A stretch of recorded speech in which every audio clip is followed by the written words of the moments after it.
Pois, boa tarde, companheiros. Boa tarde, camaradas, né? Que é a forma marxista de neutralizar as diferenças de gênero. Camaradas, não tem. Eu quero agradecer a ocasião de fazer mais uma jornada do CPEC. Para quem, meus colegas, os habituês das jornadas do CPEC, sabe o trabalho que dá fazer isso. Às vezes, as questões que são questões internas, né, para organizar esse tipo de evento, né, para mobilizar 3 dias, para poder ter o professor Jacinto durante 3 dias, 8 horas por dia, para poder desenvolver um programa teórico, tentando superar aquela perspectiva comum dos eventos acadêmicos, que tem uma breve exposição, você consegue até assimilar um pouco o estado da arte, tem uma discussão, mas não tem ganho teórico. O objetivo do CPEC sempre foi de formação de quadro, de atualização teórica, a partir de um esforço maior, né? A partir de verdadeiramente o que são jornadas acadêmicas, nas quais você pode desenvolver temáticas de maneira, enfim, consistente, com uma carga horária que é muito equivalente a uma disciplina de pós-graduação. E essa é o tipo de seriedade das coisas que a gente tenta fazer em tudo que a gente faz, né? Em pesquisa, em extensão, ainda que a nossa extensão não seja aquela extensão academicamente comum, né?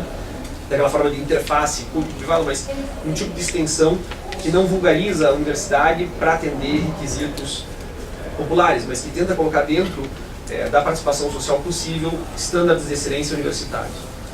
Todas essas jornadas, e essa aqui não é exceção, são possíveis, né, ou viabilizadas em parceria com a Escola da Defensoria Pública do Estado de São Paulo, nossa parceira desde o primeiro dia de fundação do CPEC. A minha brincadeira sempre é como eu fiz concurso público nessa sala.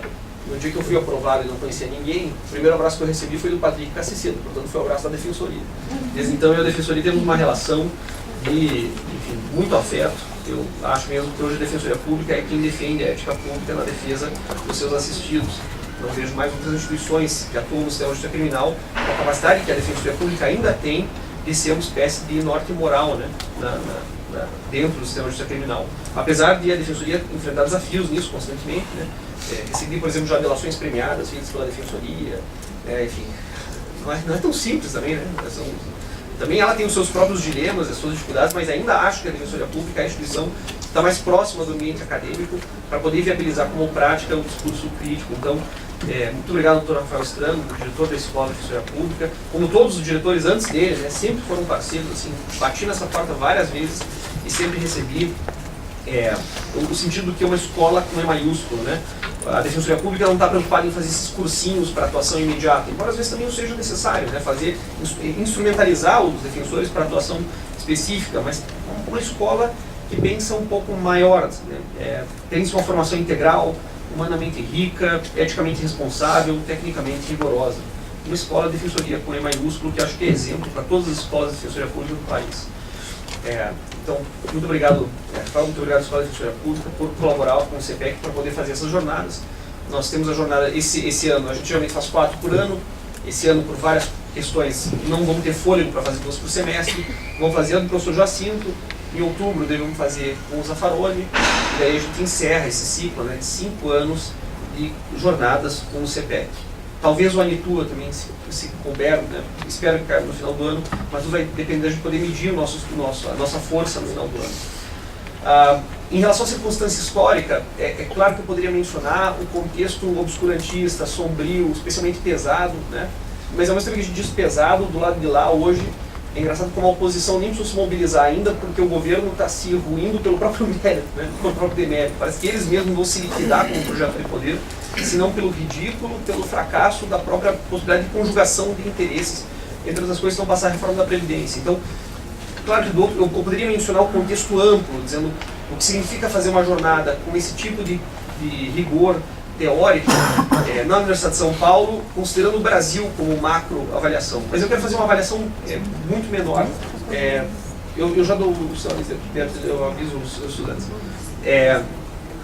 O que eu quero dizer para vocês é o seguinte, não sei se todos aqui estão conscientes do que significa fazer uma jornada com esse conteúdo para discutir a lide e o conteúdo do processo penal nessa faculdade. Isso tem um valor histórico enorme. Por quê? Porque nós estamos na casa que é sede da Escola Paulista de Processo, radicalmente vinculada à teoria geral do processo, que eu posso organizar uma jornada, convidando o professor Jacinto, com a anuência, né, dos meus colegas de departamento, com os colegas professores, com a direção da faculdade, para poder fazer uma crítica radical ao local que funda essa epistemologia, é um grande elogio à Universidade de São Paulo. Então, assim, eu me sinto honrado de participar de uma casa que nem sequer insinua alguma forma de censura para defender uma tese radicalmente oposta a que ficou, né, raízes aqui. Claro que existem pessoas, e o Pucci certamente vai mencionar isso, o professor Pucci, por exemplo, é um exemplo, né, o professor Marcos Leite também nunca foi unânime, né, a perspectiva da teoria geral do processo aqui, mas mesmo assim foi ela que predomina, daqui que ela ganhou potência e força, mesmo quando, do meu ponto de vista, ela tinha se tornado anacrônica. Mas, assim, poder fundar essa crítica aqui, para fazer a crítica à teoria do processo, é um grande elogio ao Largo de São Francisco, mostra que, de fato, isso aqui é um espaço científico no sentido democrático, de não tolher a possibilidade de discutir essas ideias.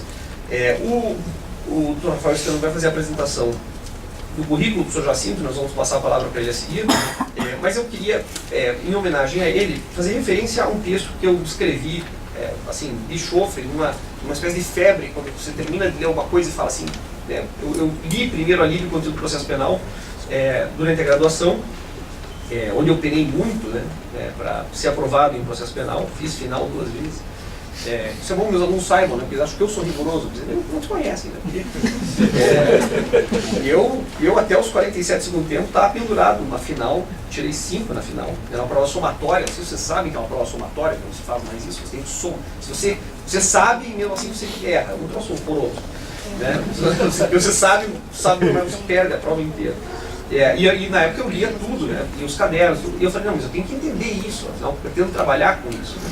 Quando eu li na graduação, a obra não produziu impacto, produziu depois. É claro que eu não tinha condições ainda de entender algumas das coisas que foram ditas aqui. Essa obra, Livre contra o Processo Penal, ela é extraordinária por vários motivos. Eu vou mencionar alguns que são os que eu mais gosto. Por que eu gosto tanto dessa obra? Que dá o sentido do curso. Claro que não esgota o curso vai ser muito mais amplo, vocês vão ver já pelo sumário, que ele dá conta de outras coisas, como é característica do pensamento do professor Jacinto, na sua complexidade, na sua interdisciplinaridade, nas conexões que ele faz. Mas esse livro em particular, ele é delicioso de ler, né? Ele é o exemplo de como se faz mesmo um trabalho acadêmico que interessa as pessoas. Com as modorrentas teses que eu sou obrigado a ler, né? Coisas que se arrastam, são difíceis de ler, e o texto é tão agradável, né? E tem a potência de uma tese, mesmo tendo sido produto de um mestrado, né? Então, eu escrevi à época, né? Foi escrito há 30 anos, agora um pouco mais. Trata-se, na minha opinião, do mais importante livro da história do direito processual penal brasileiro, ao menos do ponto de vista da fundação de uma teoria autônoma e rigorosa do direito processual penal. É um rolo compressor argumentativo, é um exemplo de tese, não obstante ter vindo de uma dissertação de mestrado, que conclui em corajosa e definitiva síntese, sem aquela coisa de problematizar, né? Ele oferece realmente quando termina o trabalho, você sai com a informação necessária para poder dali fundar uma nova teoria. Esse texto fez da teoria geral do processo terra arrasada. Nada mais pode crescer ali, embora alguns insistam em semear na esterilidade, dizia ela. Eu refiro-me, por certo, extraordinário alívio contra o processo penal, de Jacinto Nelson Miranda Coutinho, uma obra que eu digo tem a estatura de A Criminologia Radical, de Jorge dos Santos, e Teorias do Delito, Variações e Tendências, do Juarez Tavares. E isso eu quero dizer aqui, ter o professor Jacinto aqui significa para mim que eu consegui trazer os 4 cavaleiros do apocalipse penal para essa faculdade, né? Nilo Batista, Juarez Tavares, Juarez Cirino, Jacinto Nelson. Vocês podem dividir entre vocês a peste, a fome e a guerra, enfim, vocês decidem aí quem fica com qual cavalo, mas, enfim, fico muito feliz em ter os meus 4 horizontes teóricos aqui, né? Isso me diz muito, né? Na criminologia, Juarez Cirino, no direito penal, Juarez Tavares, na história do direito, na teoria crítica do direito, o professor Nilo Batista, e no processo penal, o professor Jacinto Nelson Miranda Coutinho. Isso aqui inaugurou um novo paradigma do seu campo, elevando o padrão teórico de modo exponencial e irreversível.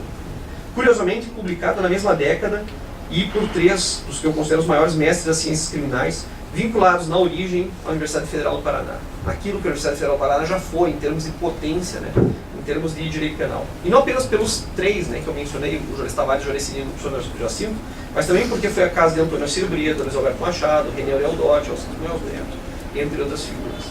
São linhas combativas que convocam e enfrentam um debate sem trégua. O resultado é lapidar, em pouco mais de 130 páginas, a demonstrar que você não precisa escrever muito, vai a pique a lide ou lide penal como objeto do processo penal, centro da tal e malfadada teoria geral do processo. Francesco Carnelucci, em toda a sua inconsistente flutuação, é debulhado fase a fase, em uma verdadeira aula de síntese não reducionista. Fica evidente, quase cômica, a tentativa do professor italiano de salvar a imprestável noção de lide, fundada em conflitos de interesses ou depois pretensões antagônicas. À medida que se avolumam as contestações dessa ideia errada, o leitor chega a ter simpatia pelo desespero do pensador, perdido em negação, recusando-se a admitir para o seu beco teórico não há muita saída. Eu não vou continuar na descrição do livro, porque eu quero recomendar a vocês, e eu, se o professor Jacinto me der licença, né, a gente fez PDF do livro, e se a pirataria, no sentido, né, escolástico, não lhe incomodar, eu posso compartilhar esse texto, até porque, assim, isso aqui vale ouro no mercado, no estante virtual, né, não é fácil de achar, e ele nos prometeu uma segunda edição revisada, que aí sim, como vai ser atualizada, vai ser de interesses dos senhores. Veja, eu gostei tanto desse livro que eu sei, eu sei exatamente o único ponto que eu não gostei do livro, é uma nota de rodapé no final, em que ele fala de Marx, eu falei, não, aqui não pode ser. Não, porque Marx não é bem, mas tudo bem, quer dizer, né, vai fazer um capítulo, eu imagino, sobre como o materialismo dialético. Veja, porque de certa maneira o que está discutindo é isso, né? Punição e estrutura social implicava isso. Existe uma correlação entre os modos de produção da vida social e as formas de punição. Certamente também existe essa correlação entre o modo de produção da vida material e como o processo penal, que é útil à manutenção desse sistema, permanece e se articula epistemologicamente. Enfim, para concluir, passar a palavra ao doutor Rafael, para que possa apresentar o currículo e o professor Jacinto possa começar a dar a sua aula, eu quero dizer que o momento que aparece isso claramente, se isso para vocês, para quem está aqui, né, parece um debate absolutamente teórico, algo ainda, né, não sei se vocês se dão conta da importância que isso tem. Uma teoria autônoma do processo penal, que dá a ele a centralidade constitucional que ele tem, é algo fundamental para discutir as questões que efetivamente encarceram o Brasil. Uma teoria das nulidades feita dentro da teoria autônoma do processo penal, numa cultura adversarial, acusatória, dentro de um modelo acusatório, é completamente distinta. Eu não preciso demonstrar prejuízo, porque a forma é a garantia da estrutura. Numa teoria autônoma do processo penal, a busca pela verdade é renunciada. Por quê? Porque você constitui um modelo em que o acertamento do caso penal constitui o objetivo último do processo. Você acaba com aquela tentação autoritária de tentar descobrir a verdade por meio da manipulação dos meios para alcançar um fim.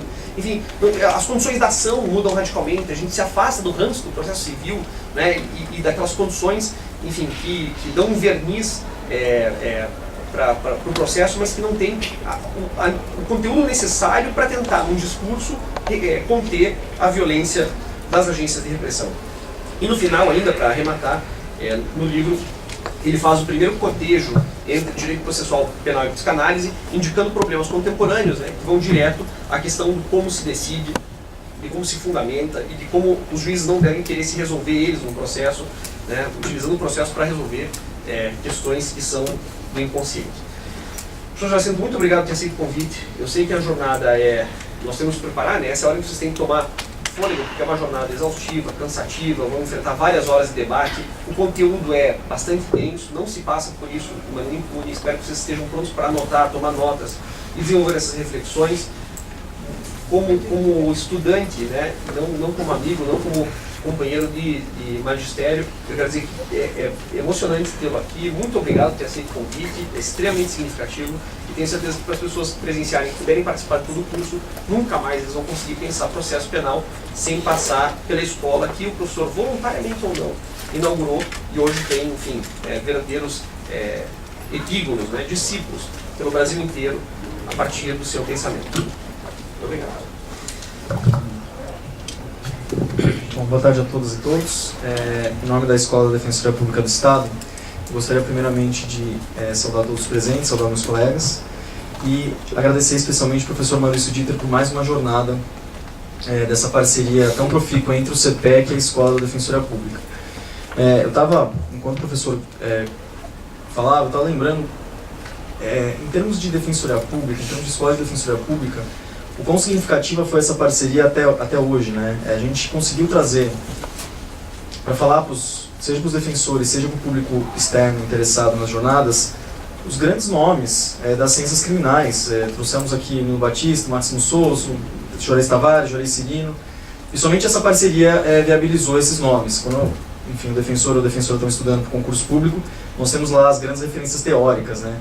E eu tive o grande privilégio, seja enquanto estava aqui na direção da escola, seja como defensor participante, de acompanhar essas jornadas e ter contato com esses professores. Então, é algo realmente marcante na história da Escola da Defensoria Pública e, com certeza, para todos os defensores. Quero agradecer especialmente ao professor Maurício, porque quem organiza eventos sabe a dificuldade que é suspender a agenda de professor, enfim, organizar a data, conseguir auditório. E a gente tem conseguido fazer isso de uma forma muito interessante, muito exitosa nos últimos anos aí dessa parceria. E também, as jornadas do CPEC, elas têm um diferencial que inauguram aqui um formato diferente em relação ao que a Escola da Defensoria Pública faz tradicionalmente. Logicamente, nós como escola, eu agradeço o E maiúsculo da referência da escola, temos todo interesse em promover eventos que promovam a reflexão, enfim, algo que transcenda ali o mero pragmatismo processual, o mero pragmatismo de atuação dos defensores. Mas não é todo evento que consegue, durante 3 dias seguidos, concentrar a atenção na produção de um professor específico, né? E isso é algo muito proveitoso, é algo muito marcante também. Com certeza é muito mais enriquecedor do que uma mera palestra pontual que vai ser falada ali no momento e depois vai acabar se perdendo. É um estudo de fato aprofundado e que é um dos grandes diferenciais dos eventos promovidos aí pelo CPEC. Então fica aí o meu registro, o meu agradecimento por todos esses fatores. Bom, em relação ao professor Jacinto, eu acho que dispensa apresentações. Eu estava comentando aqui antes de começarmos que eu estive em uma palestra do professor Jacinto há mais ou menos 5 anos. O professor veio aqui na Escola da Defensoria Pública. Era uma palestra sobre recursos nos tribunais superiores, enfim. Eu me lembro que foi uma das grandes palestras, assim, foi uma das palestras mais marcantes daquele evento. O professor Jacinto é titular de Direito Processual Penal da Faculdade de Direito da Universidade Federal do Paraná, professor aposentado, professor do Programa de Pós-Graduação em Ciências Criminais da PUC do Rio Grande do Sul, professor do Programa de Pós-Graduação em Direito da Universidade de Damas, do Recife, especialista em Filosofia do Direito pela PUC do Paraná, mestre pela Universidade Federal do Paraná e doutor pela Universidade La Sapienza de Roma. É presidente de honra do Observatório da Mentalidade Inquisitória, advogado e membro da Comissão de Juristas do Senado Federal, que elaborou o anteprojeto da reforma global do CPP. Então, sem mais delongas, gostaria de passar a palavra ao professor Jacinto, a quem novamente eu agradeço a participação. Muito obrigado.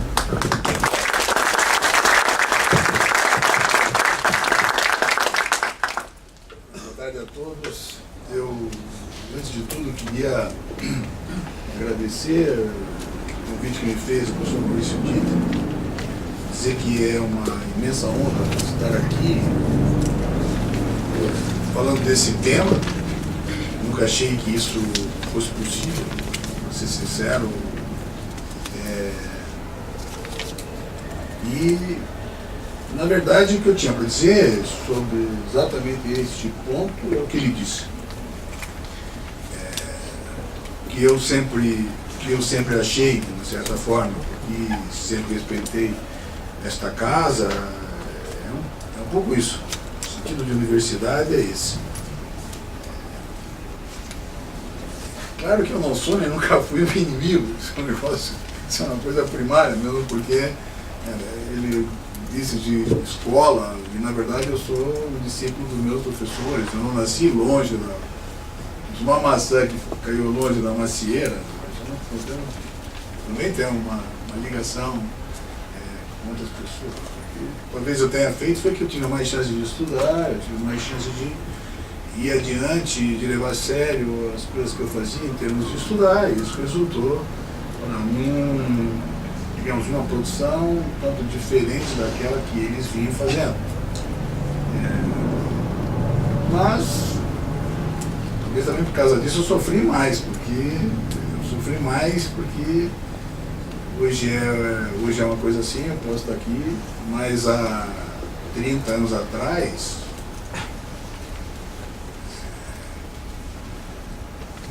gente que me atirava muita pedra. E eu tinha que ficar na minha, porque ou você banca, se você banca, ou você banca, ou você banca. Você não tem como sair. Então eu tive que... Toda essa coisa, primeiro eu só apanhando, sabe? Tudo isso foi feito sempre naquilo que a universidade tem de melhor, né? A academia tem de melhor, que é sempre um respeito mútuo. Eu era mais novo, era meio abusado, mas depois não era mais tão novo assim, então mas como sempre teve muito respeito, eu também recebi muito respeito, então nesse aspecto eu não posso reclamar, tanto que eu faço questão de frisar isso e dizer isso, porque, enfim, eu já tinha grandes amigos aqui. O Rogério Loriatucci era meu amigo pessoal de casa, não era assim, meu amigo, sabe? Tanto que o professor José Rosério é meu amigo até hoje, mas o professor José Rosério não é meu amigo como o professor Rogério era. O Rogério ia na minha casa minhas filhas, enfim. Era assim uma coisa muito mais próxima, era muito mais próxima, ainda tivesse idade para ser filho dele comigo, tivesse né, dele com ele, tivesse assim uma relação quase de professor-aluno, quase de professor-aluno, de professor-aluno, então, mas sempre com muito respeito. E isso que talvez tenha me permitido agora, passado esse tempo todo, ter talvez a ousadia de vir aqui trabalhar o tema para poder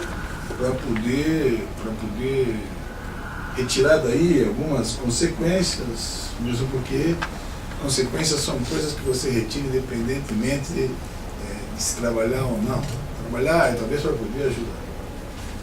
Claro que nesse aspecto tem essa opção, porque ele faz acontecer. E esse fato da defensoria, eu já queria agradecer Rafael por propiciar isso, quer dizer, aquele hotel com tatu, mas em todo caso, sempre tinha um hotel, me mandaram hotel. Eu pedi, então, vejam lá, eu estou com o Alexandre, eu durmo em qualquer canto, eu sou de Joinville, da beira do Rio Cachoeira, então... Nós da beira do Rio Cachoeira em Joinville dormem em qualquer canto, não tem galho de água, caixa de cachorro, dorme em qualquer canto. Eu também me preocupei muito com isso, eu estou ficando mais velho, tenho dor nas costas, enfim, esse tipo de coisa. E, não é? Acorda pelo banheiro de noite, coisa de velho, então eu começo com essas coisas. Eu disse para as meninas lá no meu escritório, eu queria uma linha para mim lá no hotel. Tem uma filha da casa aqui que trabalha comigo, veio lá e disse, professor, o negócio é problemático aí com esse hotel, o senhor não vai gostar muito, pessoal. Eu sei que o senhor sai de casa, o senhor diz que sai de casa para não ficar num lugar pior que a sua casa. Talvez seja a casa do senhor dar uma olhada. Ah, mas é problemática, sim, a pessoa ficou lá, o jornalista ficou lá, o Geraldo ficou lá. Qual é o problema? Aí eles pegaram umas fotos desgraçadas, botaram assim, uma impressão colorida e me trouxeram. Aí eu olhei e falei, o que é isso? Ah, um travesseiro. Por que você está olhando esse travesseiro? Professor, olhe bem, professor. Eu olhei no travesseiro, acho que não dá, né? Elas começaram a dar risada. Enfim, um tatu no travesseiro, claro. O cara bateu. Esse troço de TripAdvisor, a vantagem é essa, né? Qualquer besteira os caras denunciam, né? Os caras vão lá fotografar e denunciam. Acho que o negócio é meio complicado, mas vejam aí para mim. Mas eu sei como é que funciona a coisa, porque eu falando com a menina, ela foi muito educada, eu falei assim, não se preocupe. Então, é só de gente assim, que entende as coisas que é possível realizar. Então, nesse aspecto é fantástico. E isso que eu queria mesmo agradecer a defensoria. Dizer mais. Toda a minha história, mas só que começa na defensoria. Na verdade, começa no presídio.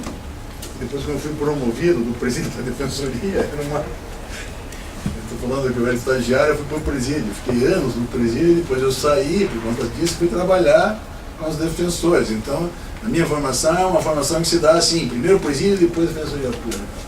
Era impossível ser diferente de como eu sou. Eu não teria nascido nem o ano que eu fiquei no Ministério Público, eu fui diferente disso. Porque a matriz é muito forte, você vem de uma escola que não é a escola de que se fala, é a escola que se vive. Então, eu viver o que eu vivia no presídio, depois viver o que eu vivia no foro com os defensores, na época da assistência judiciária, alguma coisa que é uma marca indelével para o resto da vida. E isso aconteceu comigo. Então, quando eu falo de defensoria, eu tenho até textos por causa disso. Quando eu falo de defensoria, isso é alguma coisa para qual eu sou grato, porque a minha formação está centrada. Uma coisa que tem é que quando eu descobri, na verdade eu conversei com o Maurício é um amigo pessoal, assim, desde quando ele era estudante. Ele reclama porque ele não queria estudar, ele ia estudar direito civil, direito agrário, estudar aquelas melecas que botam lá na faculdade. Para quem não estuda direito penal, não é? Não estava me preocupado com o processo penal, eu tiro de letra, aí fiquei enchendo a minha prova de somatório, não sei o quê, que a culpa é da prova. Não, a culpa é dos caras vagabundos que não estudavam. Então, que se danem esses caras. Não é? Hoje eu penso assim, né? Porque uma coisa é ser dura, outra coisa é levar a sério. Não sei se vocês sabem, eu lutei judô durante muito tempo, isso aqui está no meu currículo, até na seleção eu lutei, então eu tenho uma história com isso. É outra coisa que fez a minha vida, porque a minha vida está marcada por isso, de uma maneira que eu não consigo arredar pé. Estou ligado hoje, inclusive, na Confederação Brasileira, estou lá, presidente da Comissão de Ética, mas eu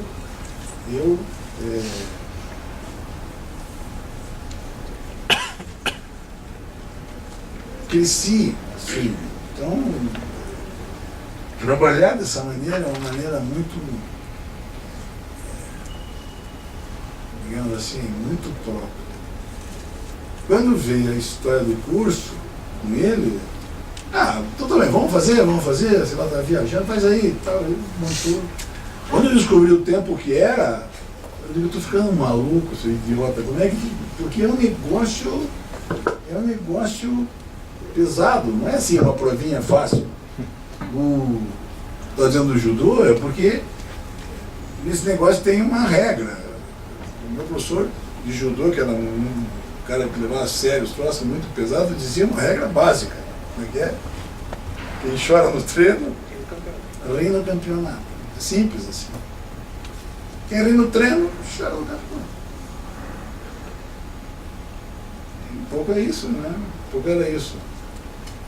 Quando eu vi todos os horários, eu disse, vamos fazer uma coisa legal. Vamos separar a coisa de uma maneira tal, de modo tal que dê para fazer talvez um curso que possa ser mesmo como uma viagem, assim, vamos juntos. Queria que vocês observassem isso desde agora. Esse tempo todo que tem, que esse horário pesado, por isso tem razão, eu preciso fazer um esforço para vir junto, mas esse tempo que eu tenho é muito curto para poder referir o que é necessário referir, né? O que é necessário dizer para fundar uma base diferenciada.